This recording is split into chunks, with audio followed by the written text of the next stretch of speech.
Питейный дом или приказная изба. Архитектор, который проектировал здание, неизвестен, однако появление питейного дома причисляют к времени после Большого пожара в XVIII столетии. Является одним из немногих памятников гражданской архитектуры Хлынова, сохранившихся со времен его дорегулярной застройки. Это одноэтажная постройка на высоком подплечье, вписанная в сложный рельеф склона засорного оврага.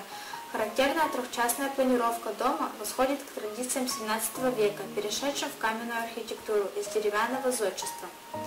Поставленный на самой бровке засорного оврага в районе Старых Кузнец, вне пределов земного города, он гостеприимно встречал всех, кто входил или уезжал на территорию торга с казанской стороны.